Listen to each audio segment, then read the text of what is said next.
So I have a question. Hi, I really liked your video about no self, but I have a question about post awakening. I can't seem to do stuff anymore, productive stuff. Being awake is too pleasant. How to deal with this? I just sit and meditate and do nothing productive. I have to start preparing for exams. Thanks in advance. It's so funny how we jump from one problem to the next so quickly. First, like, how can I awaken? Oh, I'm awake. Now I can't do anything, right? So even if you have this awakening, your mind can just be like, okay, whatever. Now we have this problem.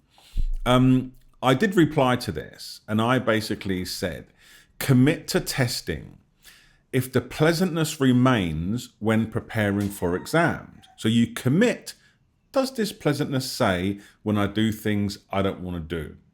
Because that's the real test, right? The separate self can hijack the awakening and make it a state. That happened to me. When I first had my awakening, I was living in a blissful situation for 3 days in a hut on a beach in Goa. And I was just, wow. And I remember the thought came, I hope this never ends. And as soon as I had that thought, it diminished and I chased it and it went into the opposite, a very low period. So the mind is ferocious in its capacity to hijack your awakening and turn it into a state. And that is not awakening. That is the puff of smoke that appears through an awakening, and the mind holds on to the smoke and says, that's the awakening, but try holding on to smoke. The state is seen through because it is dependent on something. In this case, not doing productive stuff. So you know if you're in a state, because if you change anything about that state, it goes, i.e., doing your homework. Productive or non-productive, they come and go. Go to the bliss of awakening that remains, right? So allow yourself to feel non-productive. Allow yourself to feel productive. Recall or, how can I put it? Watch the productive energy arise and subside, because it won't be always on. And then monitor how you respond to that. Are you responding as an individual who doesn't want to focus, or are you allowing that resistance to arise and subside on its own? So test it. Great opportunity. Prepare your study area. Sit down and relax as presence and dedicate your study to the benefit of all. So when you prior to awakening, all of your activity is self-focused. This is the primary function of a pre-awakened state. There really isn't one, but we have to use words, right?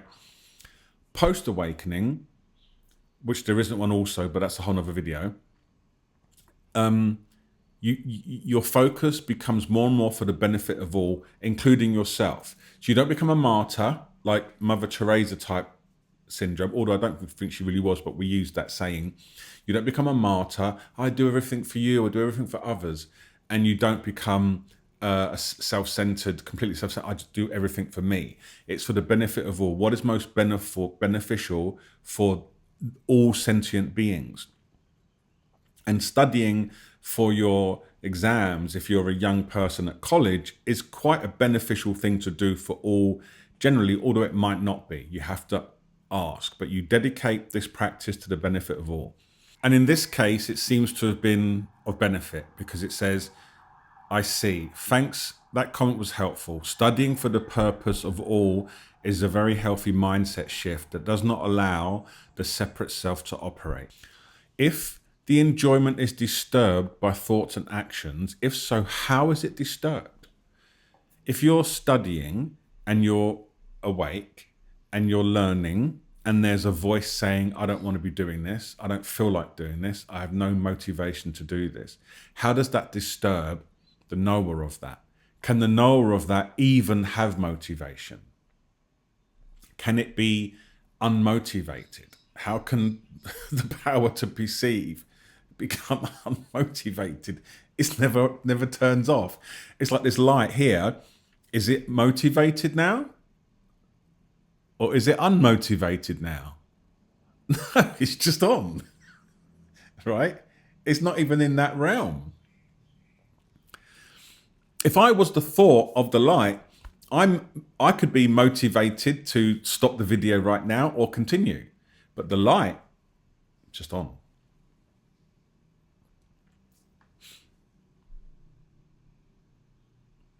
So this will help your practice, exploring your post-awakening resistance and personality shifts and things that change, exploring them and testing them deepens your awakening through areas where it may not currently be present. So your being, your separate self, is on one level, it's a very complex entity, like a forest, filled with all of your selfness. And the rising sun of awakening illumes the forest. And this light penetrates deeply into your being. And it might not reach some areas right away, and other areas it might reach immediately, right? And as it does, but once that rising sun begins, it never stops. It just gets higher and higher and higher. And over the course of perceived time, it will illume the entire forest, right? So you don't know where you're going to be really feeling non-individualized, open, expansive and clear, and where you're not. But don't worry about it. Don't worry about it. It will illume. It's its order. It's its destiny. I am trying to explain this in a way that doesn't elicit resistance as much, because the more you talk about awakening, the more there is a possibility to attract the non-dual sort of hardcore, which is you can't talk about any of this. And in my experience, this is not beneficial.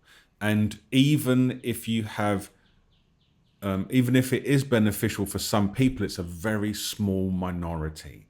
So I like to keep it a balance between what is human, what is available, and what is true. If I wanted to, I could just sit in silence.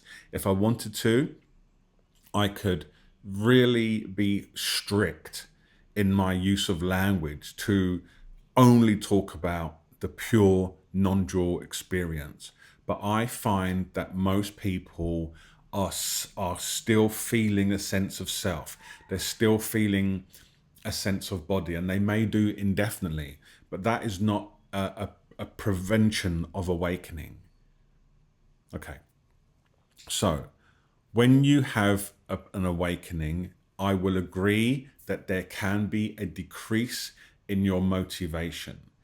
It's more pronounced if you go down the I don't exist sense, because what follows from the I don't exist is pointlessness.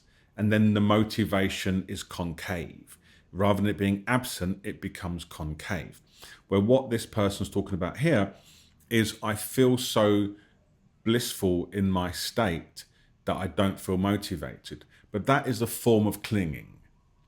You're clinging to the powder puff of awakening, the smoke of awakening. Oh, I don't want this. I'm just going to hang out in the smoke. No, test it, robustly test it. My greatest advice to all adepts who want to truly awaken is test it, test it, test it in all of your experience, in all of your cravings, in all of your relationships, in all of your homework, in all of your professional work, in everything that you do. Everything, test it. Am I still free with this? Am I still free when this happens? Because the more, I think how to explain this. So I describe it as clarification. You want to clarify experiences and perceptions as empty and inseparable from the one true power to know. So I am 100% convinced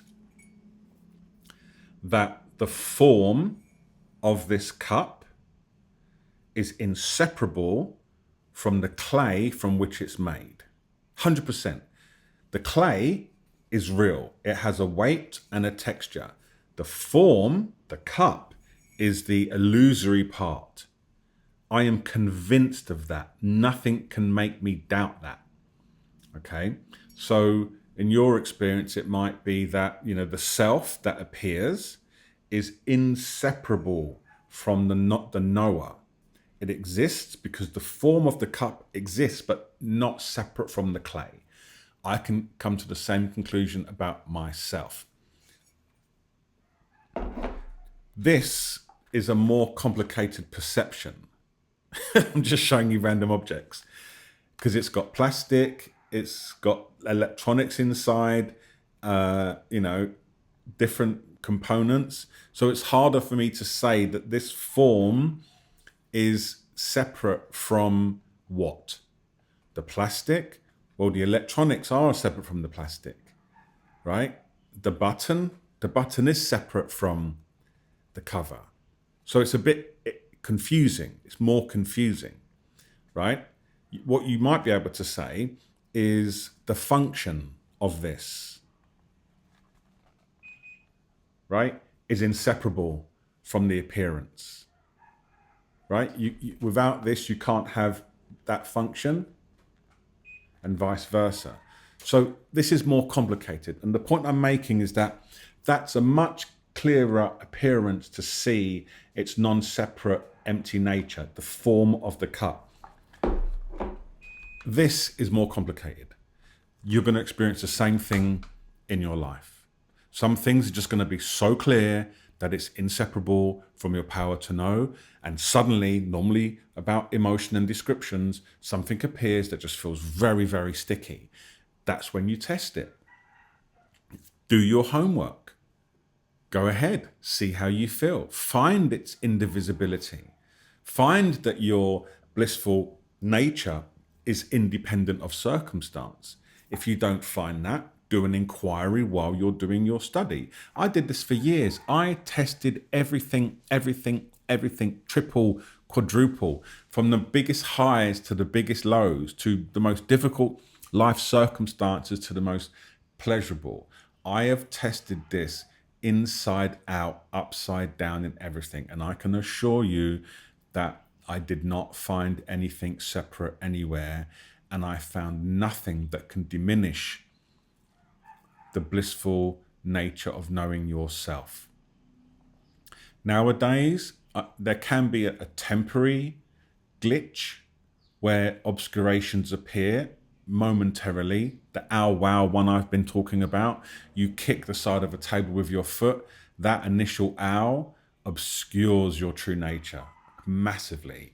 But then the recognition of the inseparability of the ow is released as a wow. I know it's really silly, but I call it ow wow. Kick my toe, ow, wow. So there still are obscurations, but they all can be seen through. And the way to do that is to test everything. And I can't say it enough. Test it, test it, test it. So let me be very clear. What does testing look like? Because, I want to be very clear on this. Testing is leaving things as they are. You set up this person's here, Rob. You set up your workspace to do your thing, and then you test that. I'm leaving the resistance to be as it is. You might feel your body say, I don't want to do this. I don't want to spoil my bliss doing homework. Leave it as it is. Sit down. You might start doing your research or homework or whatever it is. Resistance is there. I'll start yawning. Oh, I don't want to do any of this. Leave it all as it is. Carry on. You want to see that the only thing appearances do is arise, abide, and subside. Arise, abide, and subside. Arise, abide, and subside over and over again, and they leave no trace. They leave no trace. I have quite severe ADHD, and I will have massive waves of tired resistance if I have to do a list. If I have to go through a list, like say I have to like tick each box, right? And there's 100 of them. My body just starts going sleepy, tired. I carry on. That it doesn't disturb the blood. The tiredness stays, but the knower is not tired. Then you give me a video to edit, and I'm all like really excited. Oh, I love editing videos, right? And then now I'm all energized, and I leave that as it is, as well. And what remains is the knower is the same in both. The knower of the tired resistance to doing a list, and the knower of the excitement and engagement of doing the editing. They're the same. The knower is the same. Time stretches out and becomes infinite when I'm doing the list. 5 minutes can feel like 50. When I'm editing, wow, where did that hour go? So you're just watching and becoming familiar with the nature of your experience. But what you're trying to really establish and make it your own is that the knower of these experiences is unchanging, doesn't change. It just perceives. Everything else just carries on. And this is in the neti process. You see that I am not my tiredness. I am not my jubilance. I am not my resistance to doing study. I am not my attraction to editing videos. Okay, see yourself as the knower. And then the second stage, which many people don't do, okay, I'm not that, but they're empty. So I am the embodiment of these experiences. They are free though. They don't impinge me. They're my dynamic energy. So we move from the inward path to the outward path, from Advaita Vedanta to Tantra, or Dzogchen, which is a form of Tantra applied to Buddhism. So that is what you're testing here. You're seeing that the knower remains unchanged, stainless, available, pleasant, blissful, bright, illuminated, always on. And then when you see that, you start to realize that is who I am. That is who I am. Okay, I hope to enjoy this video, and I will see you in the next one. And do answer questions in the comments, because I'm all over that.